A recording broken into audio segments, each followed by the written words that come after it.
Greetings, sirs and madams. I'm Traffic Zero, and we're playing Bayonetta on the Wii U. So here we're loading, basically, mission number 1, like on the game. And yeah, so yeah, on the load screens, of course, you can practice your combos. That's always really neat. Europe is trying to fence a huge rock on the black market. He calls it the right eye. Yeah, so exposition time. The eyes of the world. Fits the bill of what you're after, don't it? Now, here's the funny bit. The stone passes around the halls of power for hundreds of years, vanishes, and then the black market goes white hot for the thing. But the seller wanted an arm and a leg for it, to the point no one could stomach the price. So back goes the stone. But not before everyone figures out where the guy is. You're gonna enjoy doing this one, I bet. I love sticking it to the rich. Of course, when you do, don't forget your old buddy Enzo stuck his neck out on this one. Slide me a few fuzzoles out of the rich guy's pocket. Wait, so they flew west from New York to Russia, or to Japan and then Russia, and they're taking the rail over to Europe. So why didn't they just fly east from New York to Europe?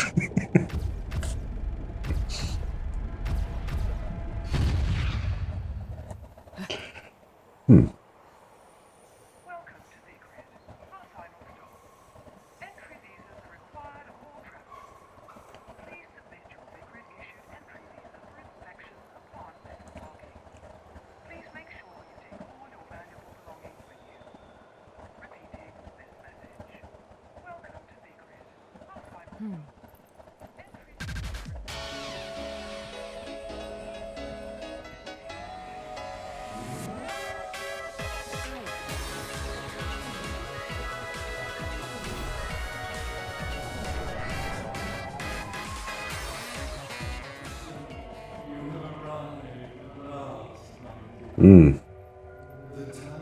Yeah, yeah, don't you hate it when you have that ominous voice in your head? Yeah, it just touches you in a bad place, your psyche.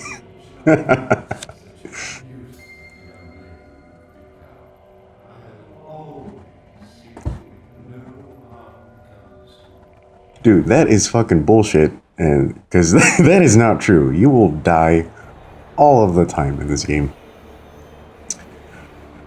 Alright, so yeah, the train's pulling into the station, and I'd say this mission is a much better representation of the aesthetic design of the levels in this game. So this is the city of Vigrid, and so it's not Paradiso, like literally, but it's sort of like, I don't know, sort of like the nicest place like you could really live in. Crap, where would that be? Dubai, maybe? I don't know, I haven't visited. Yeah, so what we're doing right here is we're going through the station and breaking all of the benches, which takes a long time. So again, I'm fast forwarding through this, and once you have all of the benches broken, the train will actually pull out of the station, and this is going to reveal a hidden item for you. And don't stay on the train, it's going to take you out of bounds. Yeah, so right there is going to be a broken moon pearl, which if you get enough fragments, it's going to increase your magic gauge. Yeah, so right now, the maps are pretty large, and it's, takes a while to get through them, so I'm just using the dodge to move a little faster than Bayonetta normally runs. You'll have better options later on in the game, but yeah, so I'm just using the dodges. You can string 5 together, but once you use your 5th, it's going to basically enter like a locked cooldown state, because you really shouldn't be spamming that. Yeah, so yeah, so I got this giant key, and I'm basically dang it. Yeah, so sometimes you'll need to get keys to unlock doors and different things like that. And of course, you're actually literally carrying a key, so you can actually carry it around with you. The good thing about this game is... I missed that jump. Yeah, but the good thing about this game is the keys you need to unlock doors are actually useful, and you can use them to bludgeon people to death. Yeah, and that particular score, it doesn't complete until you actually use the key on the door. So make sure you get across and do that as soon as possible.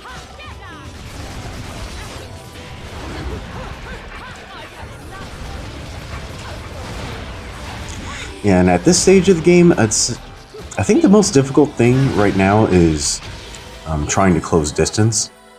You get a lot of different options later on, but right now you basically have to just jump or run up to people to close distance. But yeah, so okay, so what this thing is what it does is it sends down a bolt of lightning, and you're supposed to dodge it in order to activate witch time, and that allows you to do various things in the environment. So in this case, we're going to use it to run across water, which is pretty awesome.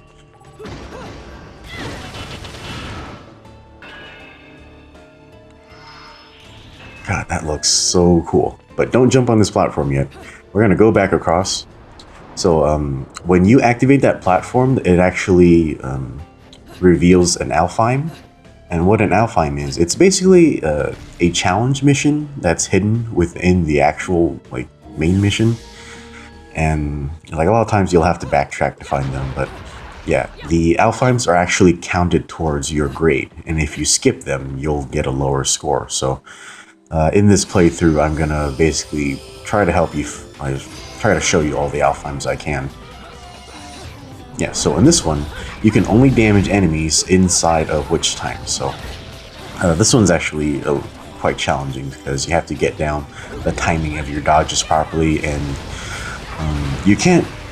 Like for the witch time to activate, you actually have to be inside the enemy's hitbox. So you can't just be out of the way. So it is a really dangerous Alfheim challenge. So yeah, one thing I found useful here is to actually use the torture attacks, because dang it, yeah, the timing on that attack is always very difficult.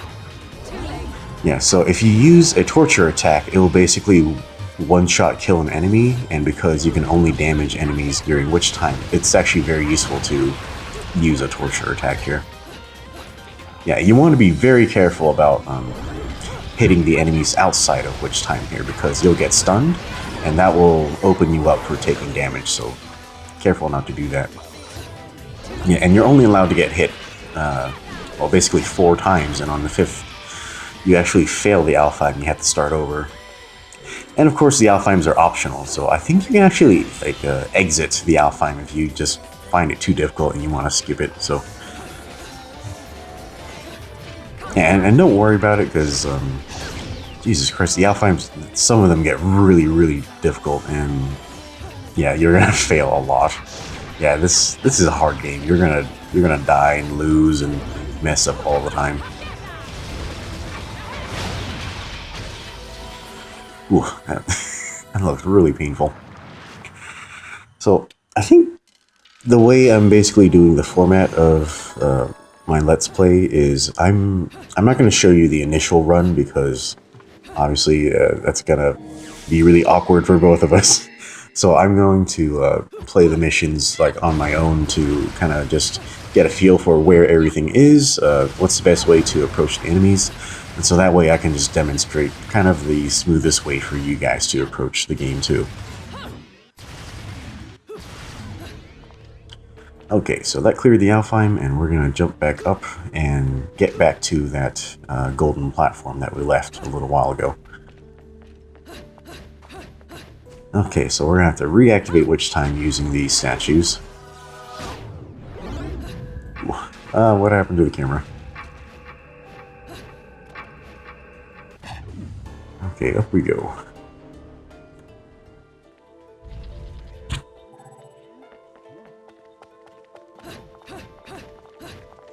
Isn't the architecture in this place just really interesting? It's like the entire city is a cathedral. It's pretty cool. Okay, so what we run into here is that that red portal right there is the door to the gates of hell, which is the bar which acts as the item shop for this game. So this cutscene is just introducing angel halos as the currency of this world. And so, like, as we fight enemies and stuff like that, we're going to be able to go to the shop and buy different things like items, different attack techniques, some weapons. Most of the weapons in this game get unlocked actually through the story or by collecting items. But you can buy duplicate weapons. So, you know how Bayonetta can equip guns on both her hands and her feet? Well, when you unlock weapons, you only unlock a pair. So if you want to equip it on both your hands and your feet, then you have to buy a duplicate set, so you have 4. So, yeah, we can demonstrate that during this mission because there is a weapon you unlock during mission 1, so yeah, I'll point that out later when we get to it. Your fights are yours alone. I'm only here to watch my handiwork in action. So don't get any bright ideas about coming to me. You know, a lot of people point out that Bayonetta's proportions just look really crazy, and they are crazy, but they always say like her head looks tiny. And it's not that her head is small, it's just that her other proportions are just very, very long. I think she's actually almost 8 feet tall. She is very, very tall. And I think it's almost all in her legs. And that makes the other characters in this game gigantic as well, so... Yeah, so the shopkeeper, he's gotta be at least like 8'4" or some crap like that. Yeah, so right here is another hidden item. It's a broken witch heart, so you want to jump up to this balcony. And once you collect enough of those, it'll increase your life bar. Okay, so we're gonna head out into this plaza area. And you see that bullet sitting right there? So I already grabbed it before, but it used to be a raven. And these things will fly away when you get close enough to them, so you have to run up to them real fast and grab them with the Y button.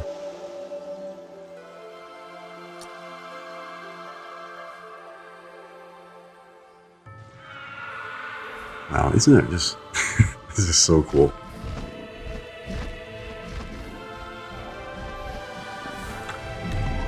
Yeah, they do a really good job with these cutscenes and the music and the lighting. It's just, it's very engrossing and actually sort of beautiful. But then you turn around and just start whooping on them, so it's pretty fun.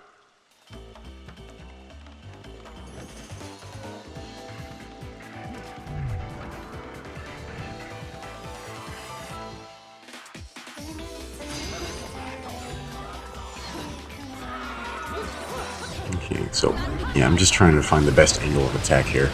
Yeah, I get really weirded out if I'm just standing in the middle of enemies because, you know, they might attack you from behind and stuff like that. And you kind of want to avoid having enemies off screen because, you know, they might actually attack you from off screen. So be careful about that. God damn it. Yeah, so the good thing about torture attacks is it guarantees that you will get the enemy weapon. So basically one of the best weapons to grab is this staff right here because yeah, you can do a normal like staff attack if you use the punch, but if you use kick, that tends to activate the angel weapon's like special skill. And for that staff, well, she basically uses it to pole dance, and it does this like whirlwind vortex thing, which just it's just really imbalanced. I'll put it that way, but it just does an insane job of increasing your combo meter. Look, it's already at a 9.9 multiplier. Yeah, it's just fantastic for increasing your score. So try to grab those as often as you can. Whoa, what's going on there? Wait, nothing came down to hit me?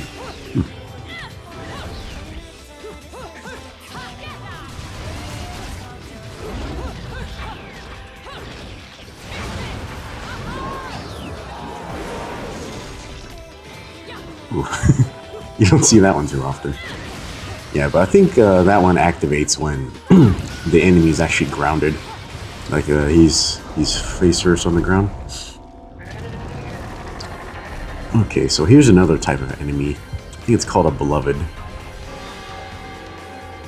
Yeah, so these things are, they're not too hard, but yeah, so they're really big and slow, but they hit really hard. So you want to make sure you don't get, like, take any damage from that. So they actually have a weak spot, and it's actually that giant jewel on the right on their backs right there.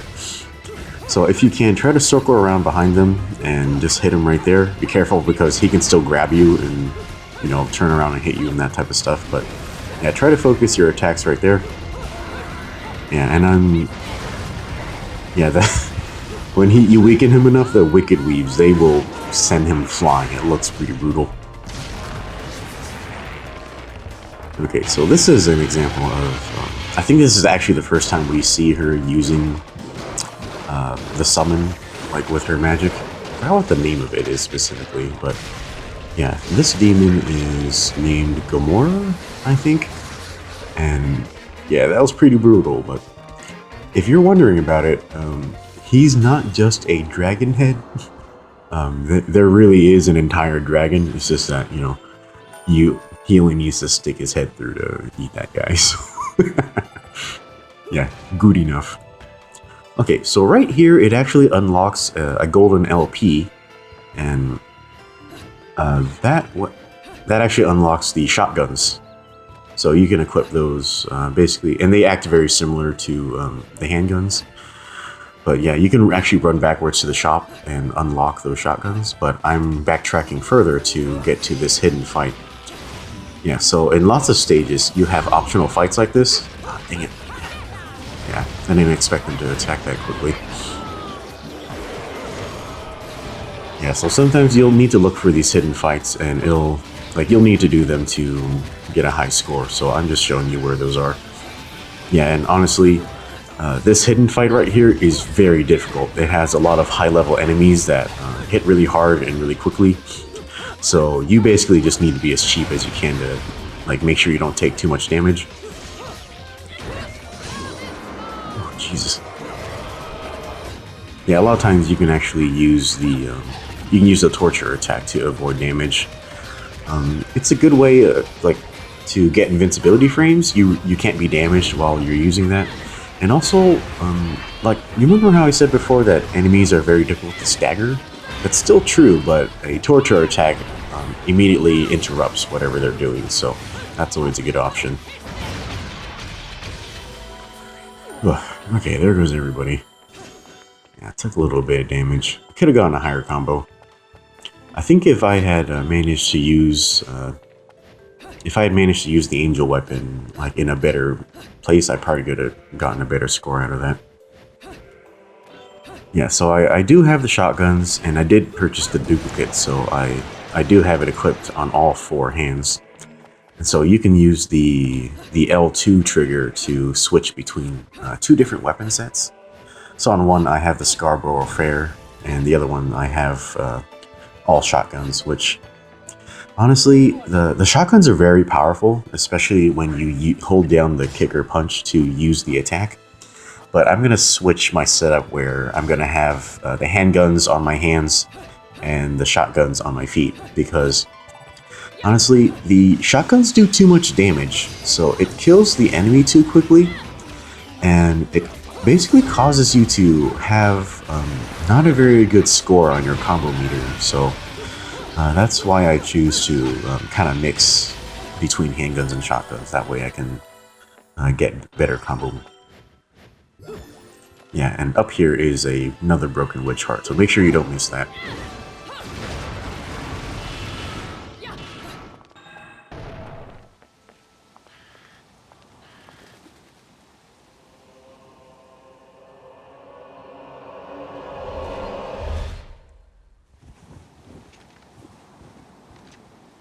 What are you doing? Let's go.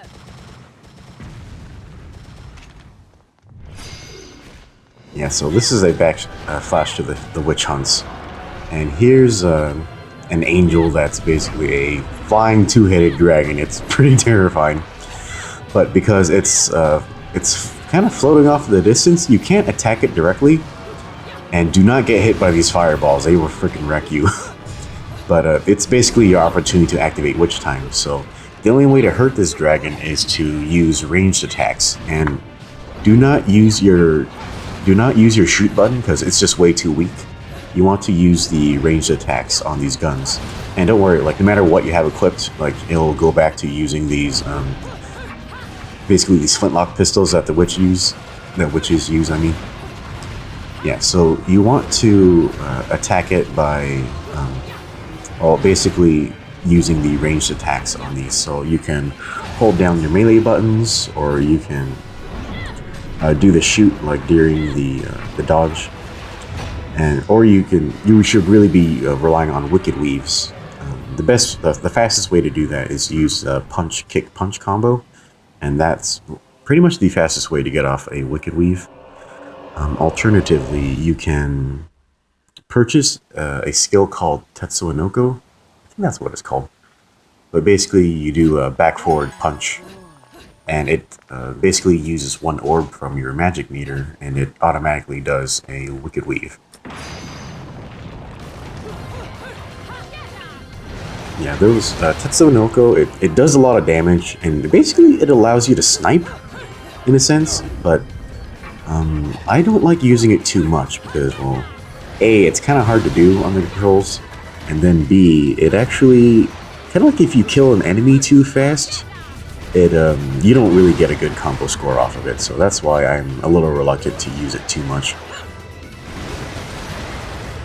Yeah, so this is another beloved that snuck up on us, and it's grabbed this entire section of the bridge. So you just need to just damage it as fast as possible, and this is actually really difficult to do with the handguns, but we have the shotguns equipped on our feet. And the attack I'm relying on right here is the mid-air bullet climax. So you spin the stick and press either punch or kick, but I'm using kick because the mid-air bullet climax for the kick, it doesn't do that gun kata bullet time thing when you're in the air. It actually does this spin move that basically just does a whole bunch of damage and shooting damage at the same time. And what? Yeah, so I fucked up, and yeah, I was standing on a portion of the stairwell that collapsed. But yeah, there's a whole bunch of shit in this game that will kill you instantly, so just yeah, do your best to be careful and don't fuck up. Alright, try it again.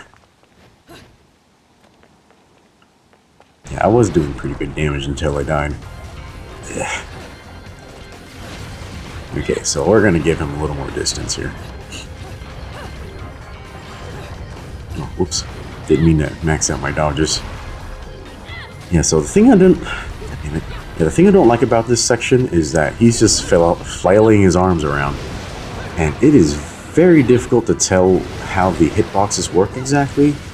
You almost have to just dodge randomly just to make sure that you don't take damage, but like you want to be careful with that too, because if you dodge too early or too late, you will still take damage.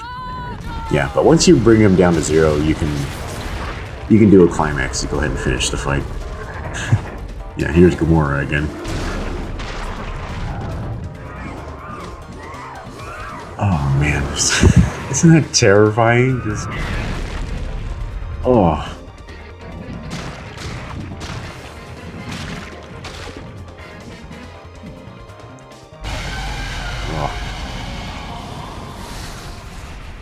You know, I wonder how angels taste.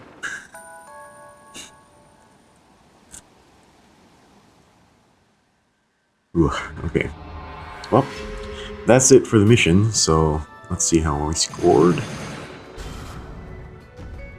Yeah, so we found all the Alfheims, and we did all the hidden missions. And I did die once, so when you do that, it automatically downgrades your final score by 1. So I think I would have gotten a platinum, but I got downgraded for the death.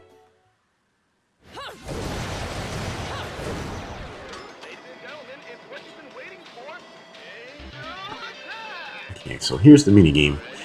And so throughout the mission, I collected a lot of bullets, so I have a lot of ammo for Angel Attack. Each bullet you find in the mission gives you 3 here. So it gives you a lot of opportunity to get a pretty good score. God damn it. Yeah, so the best way to get a high score in this is to go for a double kill. So you want to kill an enemy and then kill another one really fast, and you want to try to do that using headshots. So it takes a bit of practice, but it's a nice way to get a good score. And yeah, like I said earlier, I don't really like using the bonus points from Angel Attack to get items. I essentially just use it to exchange for money. So yeah, so the better you do here, the more bonus money you can get. It helps out a lot, especially at the beginning. But yeah, I am definitely not doing a real good shoot. Yeah, not a real good shot right here, but yeah, a score of 106 is really decent. You can basically get anything you want off of the menu. I think the highest costing thing is 80 points. But yeah, you can exchange that for money and get a good amount of points. Alright guys, that is it for mission 1. I hope you enjoyed it, and we'll see you next time for the next mission.